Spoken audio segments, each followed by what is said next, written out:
1 Samuel chapter 18. Ang pagkakaibigan ni David at Jonathan. After makipag-usap ni David kay Saul, naging malapit ang loob ni Jonathan na anak ni Saul kay David. Minahal niya ito gaya ng pagmamahal niya sa sarili. Mula noon, kinuha ni Saul si David para mag-serve sa kanya at di na ito pinauwi. Nangako si Jonathan kay David na forever silang magiging magkaibigan dahil sa pagmamahal nito sa kanya na gaya ng pagmamahal niya sa sarili. Kaya binigay niya kay David ang suot niyang robe pati ang armor niya, espada, pana at belt. Successful lagi si David kahit saang labanan siya ipadala ni Saul. Kaya ginawa siyang leader ng mga sundalo. Nagustuhan ito ng buong bayan at ng lahat ng servants ni Saul. Nainggit si Saul kay David. After mapatay ni David si Goliath, umuwi na si King Saul at ang sundalo niya. Pag-uwi nila, lumabas ang mga kababaihan sa lahat ng mga bayan ng Israel para salubungin si Saul. Kumakanta at sumasayaw sila sa tugtog ng mga tambourine at lyre. Habang nag-celebrate, ganito ang kinanta ng mga babae. Libo-libo ang napatay ni Saul at 10,000 naman ang kay David. Di nagustuhan ni Saul ang sinasabi sa kanta, kaya nagalit siya ng sobra. Sinabi niya, kung sinasabi nilang higit pa sa 10,000 ang pinatay ni David at ilang libo lang sa akin, aba, kulang na lang gawin siyang hari. At mula noon, naghinala na siya kay David dahil sa inggit. Kinabukasan, nilukuban si Saul ng masamang espiritu na mula sa Diyos at para siyang baliw na nagwala sa loob ng bahay niya. Tumutugtog naman si David ng harp gaya ng ginagawa niya araw-araw. Hawak noon ni Saul ang sibat niya. Sinabi ni Saul sa sarili, itutuhog ko si David sa pader. Kaya 2 beses niyang sinibat si David pero parehas itong nailaga ni David. Natakot si Saul kay David kasi ito na ang sinasamahan ni Lord at hindi na siya. Kaya nileyo ni Saul si David at ginawa niya itong commander ng 1,000 sundalo. Nilid ni David ang mga sundalo sa pakikipaglaban. Laging nagtatagumpay si David sa lahat ng ginagawa niya kasi sinasamahan siya ni Lord. Nang makita ni Saul ang tagumpay ni David, lalo siyang natakot dito. Pero minahal ng buong Israel at Judah si David dahil successful ang pamumuno niya sa mga sundalo at sa lahat ng laban. Napangasawa ni David ang anak ni Saul. Sinabi ni Saul kay David, nandito ang panganay kong anak na babae na si Merab. Ipapakasal ko siya sa iyo kung magiging matapang ka para sa akin at buong giting mong ipaglalaban ang mga gera ng Diyos. Pero ang totoo, gusto ni Saul na mapatay ng mga Philistines si David kasi ayaw niyang siya ang gumawa nito. Sumagot si David, sino po ba ako at sino ang pamilya ko, pati ang angkan ng tatay ko sa Israel para maging manugang ng hari? Pero nung dumating ang time na dapat nang ibigay ni Saul si Merab kay David, pinakasal niya si Merab kay Adriel na taga Mehola. Na-in-love naman kay David si Michal, ang isa pang anak na babae ni Saul.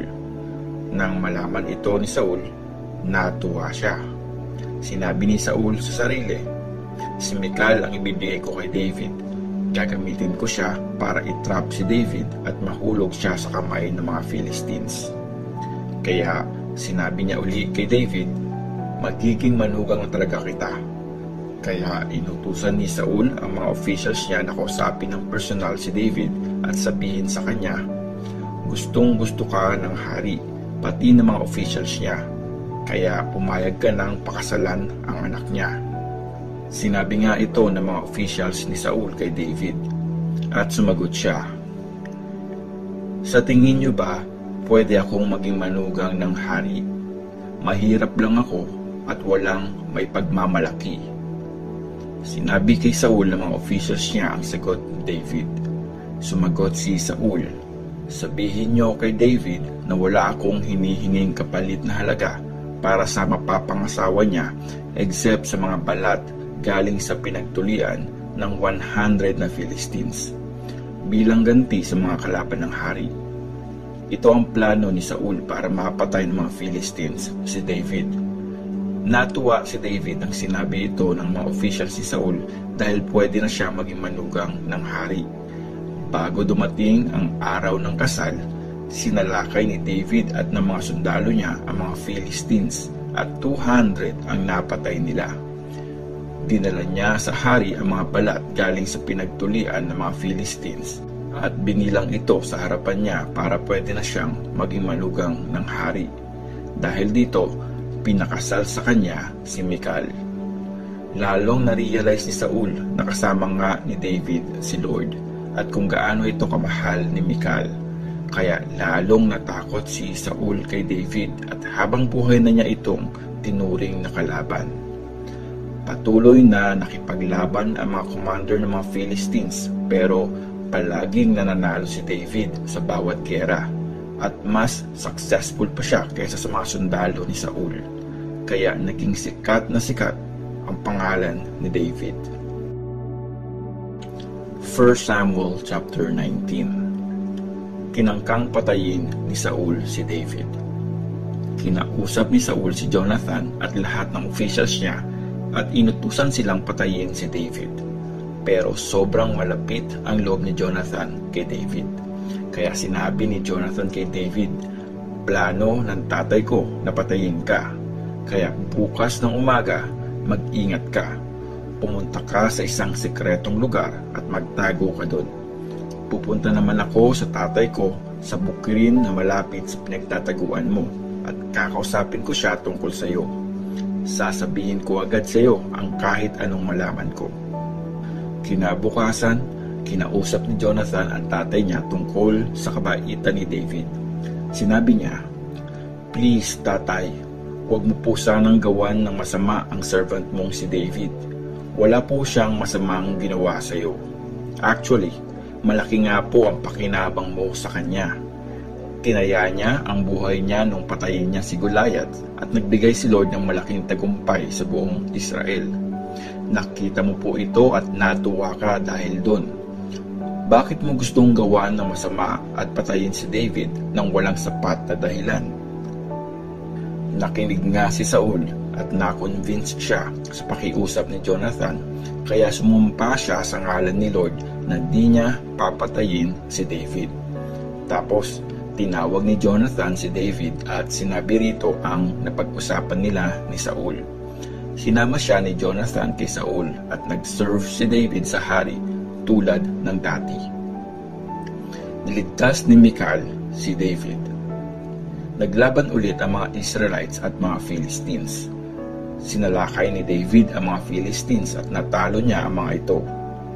Marami silang napatay at nagsitakas ang mga naiwang buhay.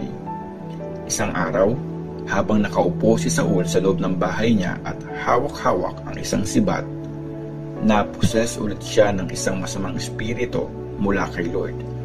Nandun naman si David na tumutugtog ng harp. Sinibat ni Saul si David para tuhugin ito sa pader, pero nakailag ito at tumusok ang sibat sa pader. Tumakbo si David at nakatakas. Kinagabihan, nagpadala si Saul ng mga tauhan para manmanan ang bahay ni David at patayin siya kinaumagahan. Pero winarningan ni Michal ang asawa niyang si David. Tumakas ka ngayong gabi, kung hindi, mapapatay ka bukas. Pinadaan niya ito sa bintana para makatakbo at makatakas. Kinuha ni Michal ang isang ribulto at nilagay sa higaan nila. Nilagyan niya ng balahibo ng kambing ang ulo nito at binalutan ng damit. Nang dumating ang mga tauhan ni Saul para kunin si David, sinabi ni Michal, may sakit siya.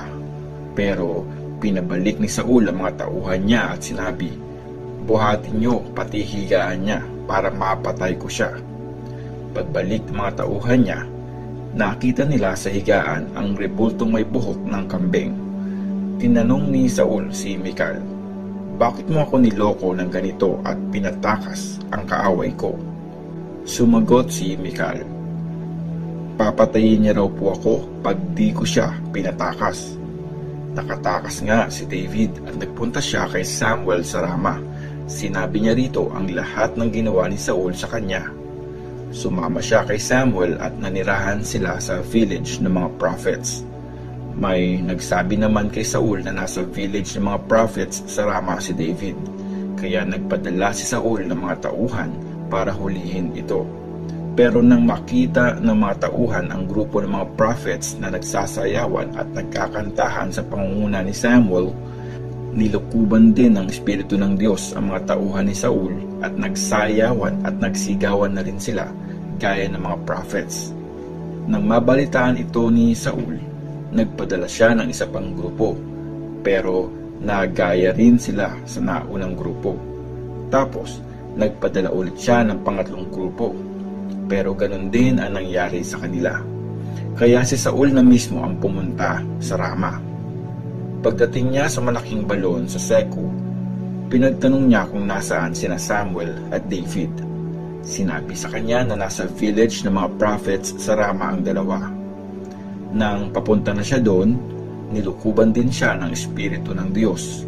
Sumayaw at sumigaw rin siya hanggang sa makarating siya sa village ng mga prophets.